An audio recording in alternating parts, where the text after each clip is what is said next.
Untuk membahas informasi selengkapnya kami telah terhubung dengan pengamat geopolitik Timur Tengah Dina Sulaiman. Selamat sore Mbak Dina. Selamat sore Mas Davi. Apa suara saya terdengar? Terdengar jelas Mbak Dina. Mbak Dina, kita ketahui situasi terakhir ini semakin mencekam jika dibandingkan kemarin. Rumah sakit, kemudian pasien juga sudah menjadi sasaran empuk bagi Israel. Menurut Anda ketika rumah sakit ini diserang, adakah sanksi yang minimal secepat mungkin bisa diterapkan kepada Israel? Ya, ini jelas sudah pelanggaran hukum internasional ya. Rumah sakit itu dan para medis itu jelas dalam hukum humaniter internasional itu wajib untuk dilindungi. Dan ketika ada pelanggaran, seharusnya Dewan Keamanan PBB itu juga langsung melakukan tindakan. Seperti yang dulu terjadi di tahun 2011, hanya dalam waktu sebulan ketika ada pengaduan bahwa terjadi kejahatan kemanusiaan di Libya, bahkan waktu itu Dewan Keamanan PBB tidak merasa perlu melakukan penelitian seksama itu, dalam sebulan langsung memberikan mandat kepada NATO untuk mengambil langkah-langkah yang diperlukan untuk melindungi rakyat sipil di Libya waktu itu. Nah, tapi untuk Palestina gitu ya, untuk kejahatan kemanusiaan yang dilakukan oleh Israel itu bahkan hanya untuk menentukan bisa atau tidak gencatan senjata atau jeda kemanusiaan itu sulit sekali. Jadi memang ada standar ganda yang ditetapkan oleh terutama negara-negara Barat pemegang hak veto di Dewan Keamanan PBB, yaitu Amerika Serikat. Oke, terakhir kan kita ketahui Dewan Keamanan PBB akhirnya mengadopsi resolusi untuk jeda kemanusiaan meskipun negara-negara Eropa yang memiliki hak veto juga abstain. Menurut Anda berapa lama kebijakan ini bisa terimplementasi di Gaza? Iya, masalahnya kan ini ya, resolusi Dewan Keamanan PBB, apalagi resolusi Majelis Umum PBB itu tidak punya daya tekan ya. Jadi dilaksanakan atau tidak dilaksanakan itu akhirnya berada di tangannya Israel dan tidak ada mekanisme yang bisa memaksa Israel. Nah, ini memang sebuah cacat dalam hukum internasional dan lembaga internasional yaitu PBB yang seharusnya memberikan keamanan bagi semua negara di dunia, semua bangsa di dunia, tapi tidak mampu untuk menekan sebuah negara untuk melaksanakan resolusi yang dibuatnya sendiri. Jadi saya sendiri tidak bisa memastikan kapan bisa terimplementasi. Saya pikir yang paling berperan di sini adalah negara-negara besar ya, Amerika Serikat dan negara Eropa yang memang memberikan sumbangan dana, memberikan suplai senjata kepada Israel. Mereka punya kekuatan untuk menekan Israel agar melaksanakan resolusi PBB tersebut. Oke, kalau tadi seperti yang Anda katakan tidak ada yang bisa mendesak dan menjamin bahwa Israel melakukan sesuai dengan resolusi itu, jika menolak resolusi PBB ada sanksinya nggak sih Mbak Dina? Ya seharusnya ada sanksinya ya. Artinya ketika misalnya sebuah negara mendapatkan embargo misalnya contohnya, mendapatkan embargo, terus ada negara yang misalnya sebuah negara mendapatkan sanksi embargo ekonomi dari Dewan Keamanan PBB. Kemudian ada negara yang tetap menjalin hubungan dengan negara yang diembargo itu. Ada sanksi gitu ya. Nah, apalagi untuk situasi seperti ini ya. Secara teori ada gitu ya, cuma implementasinya kita tahu ini sudah berlangsung 75 tahun ya situasi ini, dan resolusi PBB itu sudah banyak sekali yang yang meminta Israel untuk menghentikan berbagai bentuk kejahatannya. Sejak lama pelanggaran hukum internasional yang dilakukan PBB kan bukan di bulan Oktober ini dan November ini saja, tapi ya tidak sampai sekarang belum bisa. Berarti harapannya bukan di PBB sebenarnya ya. Harapannya bukan di resolusi-resolusi. Harapannya ada di masyarakat sipil yang terus bergerak untuk menekan pemerintahnya masing-masing, terutama di negara-negara Barat ya. Agar mereka berhenti memberikan dukungan kepada Israel, terutama suplai senjata dan suplai dana. Oke, artinya menurut Anda kekuatan civil society yang sekarang sedang berlangsung di berbagai negara ini cukup signifikan untuk menekan Israel menghentikan serangannya? Ya, harapannya ada di situ dan saya pikir kita bisa berharap besar ya, karena yang bergerak itu dari berbagai lini ya, di negara-negara besar langsung ke parlemen, ke presiden ya, di Amerika Serikat dan di Eropa.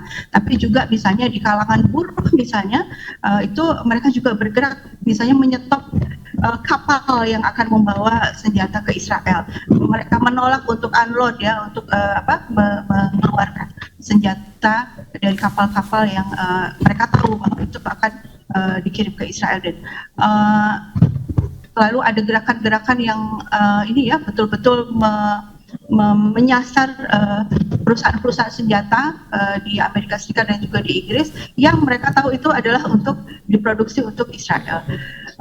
Kemudian juga masyarakat sipil juga bisa punya peran juga dalam pelemahan ekonomi.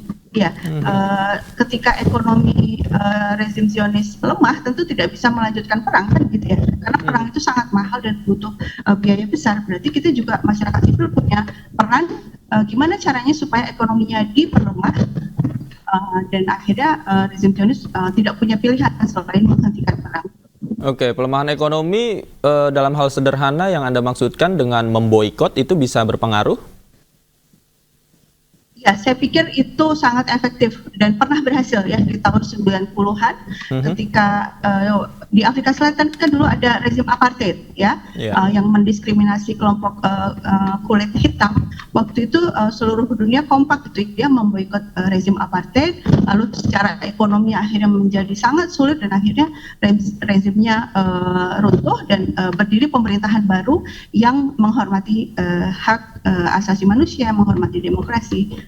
Harapan kelompok-kelompok yang pro boykot itu ya seperti itu ya. Jadi ini perjuangan tanpa senjata sebenarnya. Jadi menekan sebuah rezim tanpa senjata, tanpa pertumpahan darah, sehingga rezim yang melakukan sebuah pelanggaran hukum internasional bisa lemah dan akhirnya berhenti untuk dalam melakukan pelanggaran tersebut. Harapannya seperti itu. Oke, gerakan boikot juga tidak hanya ramai di dalam negeri Indonesia sendiri, Mbak, tapi juga di negara-negara barat seperti Amerika juga sudah mulai ada seruan untuk memboikot produk-produk yang pro terhadap Israel. Menurut Anda, apakah seruan boikot ini nantinya juga akan meluas ke negara-negara lainnya? Ya, saya pikir ini sudah gerakan yang sangat meluas dan sebenarnya bukan gerakan baru ya. Artinya sejak lama itu sudah muncul gerakan yang mendorong publik sedunia untuk tidak lagi memberikan dukungan kepada perusahaan-perusahaan yang ada tiga nih yang jadi target. Satu, perusahaan yang memang betul-betul ada di Israel, jadi betul-betul perusahaan di Israel. Kedua, perusahaan Israel tapi dia beroperasinya ada di wilayah pendudukan yang di tepi barat, berarti kan itu dia secara ilegal ya membuat pabrik di tepi barat. Dan kemudian yang ketiga adalah perusahaan-perusahaan transnasional yang di perusahaan pusatnya ini secara terbukti ya, jadi kita tidak asal tuduh ya, tapi terbukti bahwa perusahaan pusatnya itu memang memberikan sebagian keuntungannya kepada Israel. Nah, kalau namanya perusahaan transnasional kan ada cabangnya di mana-mana gitu ya. Jadi sangat mungkin dia beroperasinya memang tidak di Israel, tidak terdaftar juga perusahaannya di Israel, tapi ketika dia perusahaan transnasional berjejaring dan perusahaan pusatnya memang terbukti memberikan support dana kepada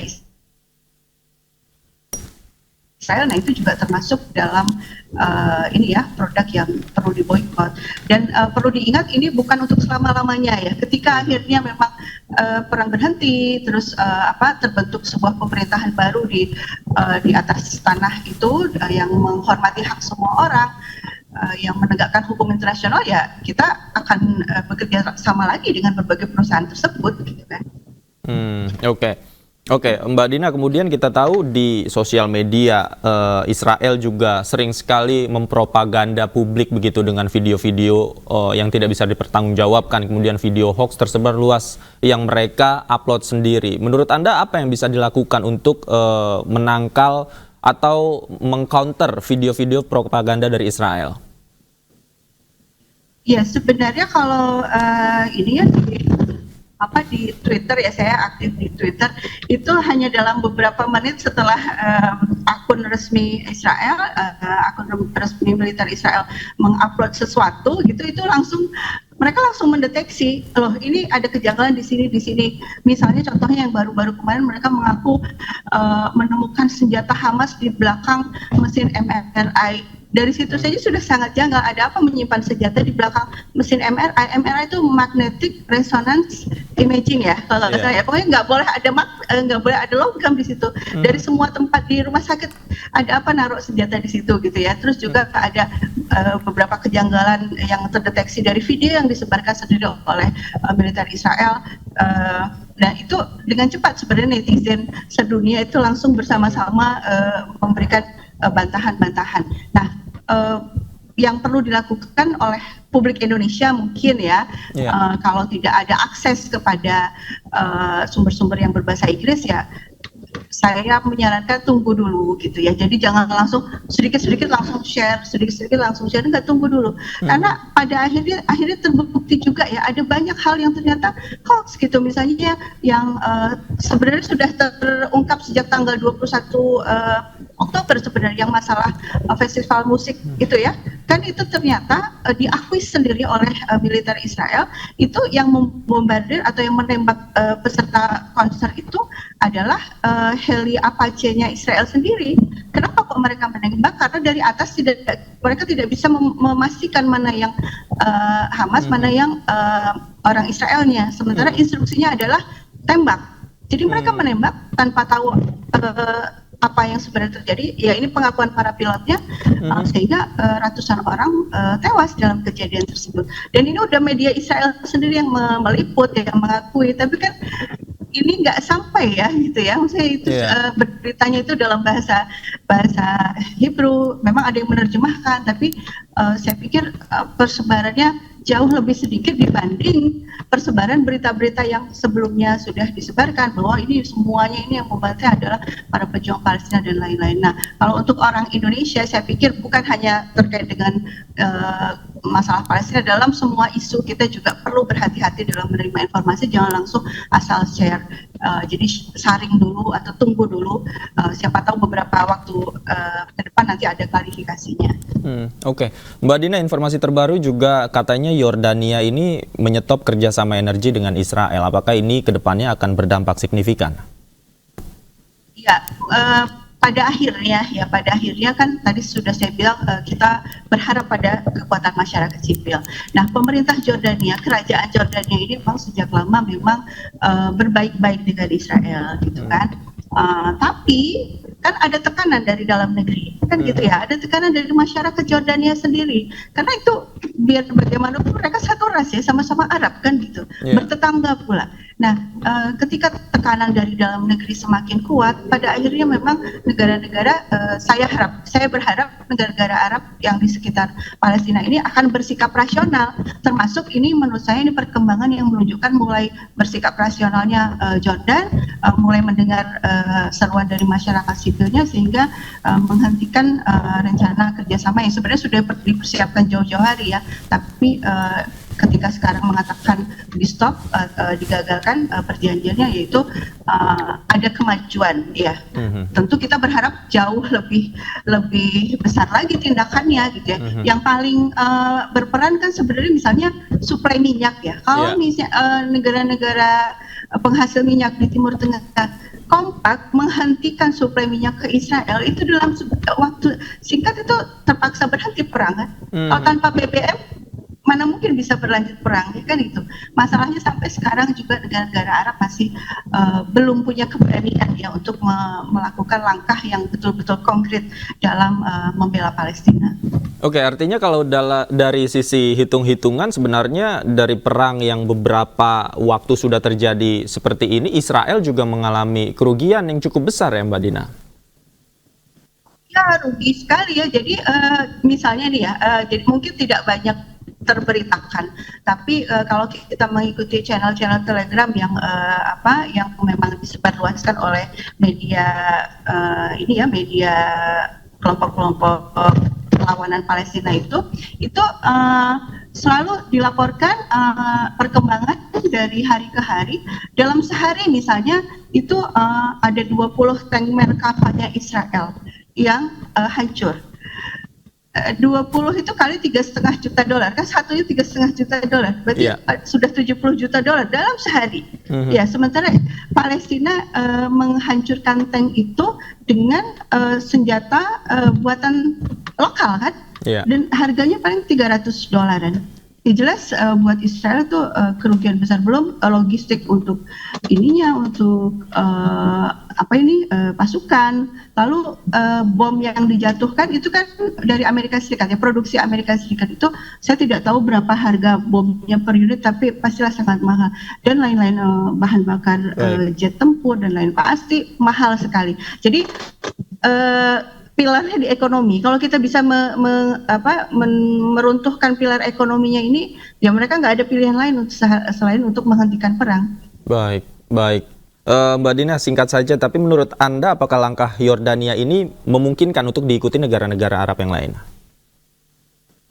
Kalau mungkin ya. Saya lihat ini ya, yang penting itu adalah keberanian dari rajanya ya. Ini kan sistem kerajaan-kerajaan di Arab itu monarki.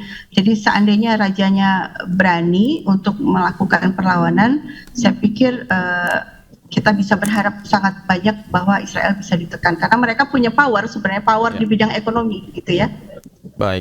Baik, itu harapan kita bersama. Semoga keberanian juga ada di negara-negara Arab yang lain untuk mengembargo paling tidak minyak tadi ya ke Israel, untuk menghentikan serangan Israel kepada masyarakat Gaza. Terima kasih Mbak Dina Sulaiman sudah bergabung bersama kami di Anju Sore. Selamat sore, sehat selalu Mbak.